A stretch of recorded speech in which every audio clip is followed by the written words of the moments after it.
میرے انتہائی واجب احترام برادران اسلام، دوستوں، بزرگوں، بھائیوں، اسلامی مہینوں کے اعتبار سے یہ اسلامی چھٹا جمادی ثانی کا مہینہ ہے اور 22 جمادی ثانی سن 13 ہجری، سابق الاول، مسلم اول، مؤمن اول، خلیفہ اول، سسر رسول، یار رسول، غار رسول اور مزار رسول، افضل البشر بعد الانبیاء سیدنا ابوبکر الصدیق رضی اللہ عنہ کا یوم وفات۔ اسی مناسبت سے آج کے مختصر سے خطبہ میں خلیفہ اول کے مختصر سے فضائل اور منقبت آپ کے سامنے بیان کروں گا۔ محترم سامعین، اللہ رب العزت نے بے شمار مخلوقات کو پیدا فرمایا اور اس میں سے انسان کو اشرف المخلوقات قرار دیا،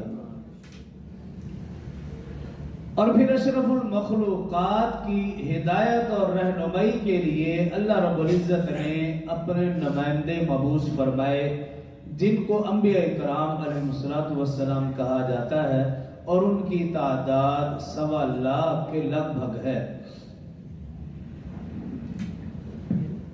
لیکن ان انبیاء کرام علیہ السلام میں سے چند انبیاء کرام جلیل القدر ہے، برگزیدہ ہے، اور پھر ان میں سے بھی حضرت محمد مصطفیٰ صلی اللہ علیہ وسلم تمام انبیاء کرام سے افضل و اعلیٰ و برتر ہے۔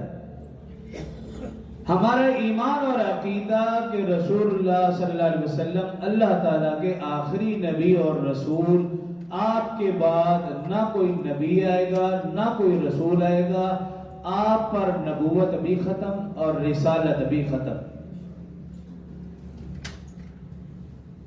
جس طرح اللہ رب العزت کے نمائندوں کی تعداد 1.25 لاکھ کے لگ بھگ، اسی طرح اللہ رب العزت کے بعد اس کائنات میں جو سب سے اعلیٰ و افضل بزرگ و برتر ہستی وہ حضرت محمد مصطفیٰ صلی اللہ علیہ وسلم، ان کے نمائندوں کی تعداد بھی 1.25 لاکھ کے لگ بھگ ہے، اور انہیں صحابہ کرام رضوان اللہ علیہ مجمعین کہا جاتا ہے۔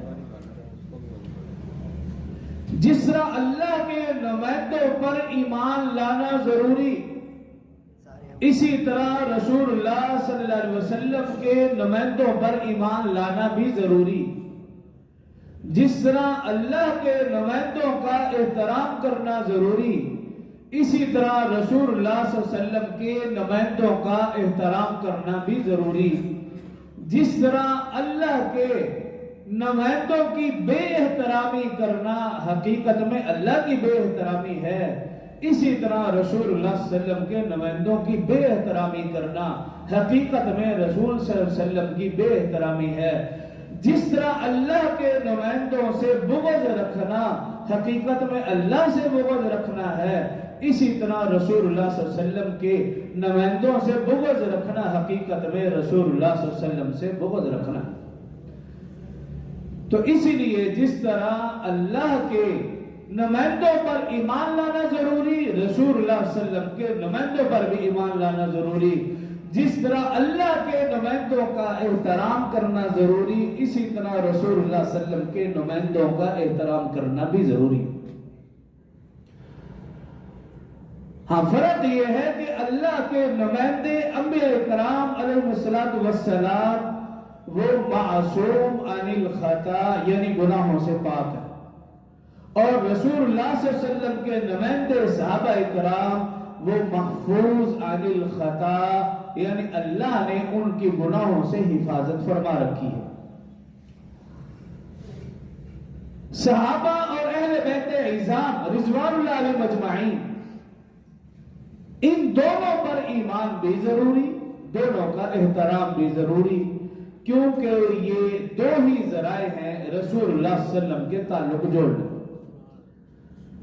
رسول اللہ صلی اللہ علیہ وسلم سے جو تعلق کو جوڑنا ہے اس کے دو ذرائع، صحابہ اکرام اور اہل بیت اعظام۔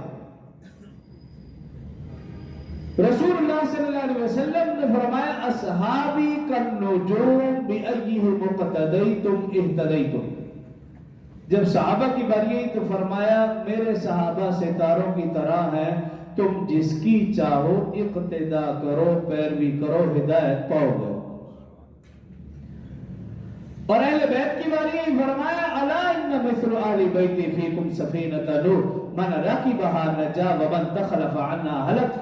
فرمایا میرے اہل بیت کی مثال سفینہ نوح کی طرح ہے، جو اس میں سوار ہو گیا وہ تو نجات پا گیا اور جو پیچھے رہ گیا وہ ہلاک ہو گیا۔ تو منزل مقصود تک پہنچنے کے لیے کشتی میں سوار ہونا بھی ضروری، اور پھر کشتی میں سوار ہو کر ستاروں سے رہنمائی لینا بھی ضروری۔ اگر کوئی شخص کشتی میں سوار نہیں ہوتا وہ بھی منزل مقصود تک نہیں پہنچ سکتا۔ اگر کوئی شخص کشتی میں تو سوار ہے لیکن ستاروں سے رہنمائی نہیں لے رہا وہ بھی منزل مقصود تک نہیں پہنچ سکتا۔ تو رسول اللہ صلی اللہ علیہ وسلم نے مثال دے کر یہ بات سمجھانا چاہی کہ منزل مقصود تک پہنچنے کے لیے اہل بیت کی محبت بھی ضروری ہے، لیکن اہل بیت کی محبت کے ساتھ ساتھ ستاروں یعنی صحابہ سے رہنمائی بھی ضروری ہے۔ اگر کسی کے دل میں اہل بیت کی محبت ہے لیکن صحابہ سے رہنمائی نہیں، وہ بھی منزل مقصود تک نہیں پہنچ سکتا۔ اور اگر صحابہ اکرام سے رہنمائی تو لی جا رہی ہے لیکن اہل بیت کی محبت دل میں نہیں، یہ بھی منزل مقصود تک نہیں پہنچ سکتا۔ تو صحابہ اور اہل بیت دونوں پر ایمان بھی ضروری اور دونوں کا احترام بھی ضروری۔